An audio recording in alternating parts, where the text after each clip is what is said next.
footballeur. J'ai commencé très tôt, j'ai fait une école de foot dans la ville d'Écailles. Je crois que j'avais 8 ans quand j'ai intégré cette école de foot. Et alors là, je reste sur le plan du parcours sportif, footballeur. Et après, j'ai fait ce qu'on appelle l'opération 2006. C'est un tournoi qu'on a fait dans l'ensemble du pays pour permettre à Haïti de participer à la Coupe du Monde de 2006. Et c'est là que j'ai découvert mes talents de goalkeeper, de gardien de but. Donc c'est depuis que j'ai développé cet amour pour le but. Malheureusement, arrivé en France, j'ai fait plusieurs luxations d'épaule et j'ai mis un terme on va dire, à mon poste de gardien de but. Parce que dans l'école de foot où j'ai été formé, c'était un prêtre qui était le responsable.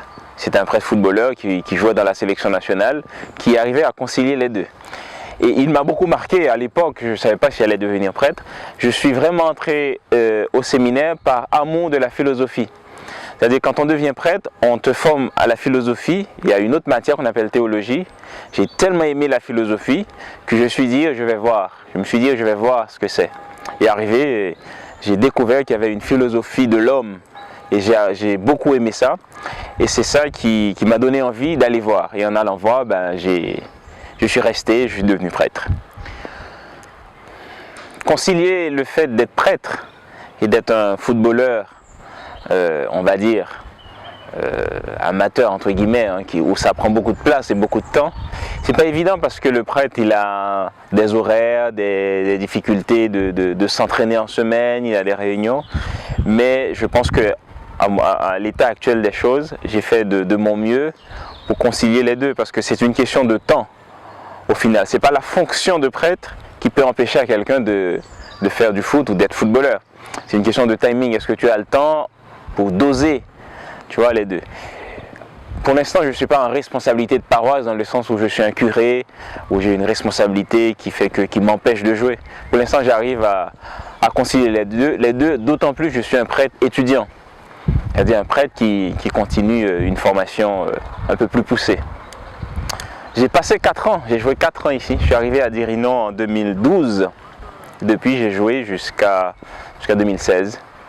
En 2016, je suis parti à Paris pour pousser un petit peu les études. Et donc, j'ai passé 4 ans. Être parrain de ce tournoi, c'est déjà quelque chose d'inattendu. Je ne m'y attendais pas. Ça fait d'autant plus que ça soit un honneur. C'est un honneur et c'est une surprise. Et quand on regarde le club, l'ASD et ce tournoi, on voit bien qu'il y a le désir de transmettre quelque chose. Ce sont des valeurs, on va dire les valeurs du monde du football. La solidarité, le respect, l'attention aux autres et la confiance. Et tu vois, c'est le fair play, le vouloir progresser dans le foot. C'est un ensemble de valeurs que moi je partage et que j'ai approfondi au contact de ce club. Alors il y a une équipe haïtienne, de jeunes haïtiens qui arrivent avec un club. Effectivement, c'est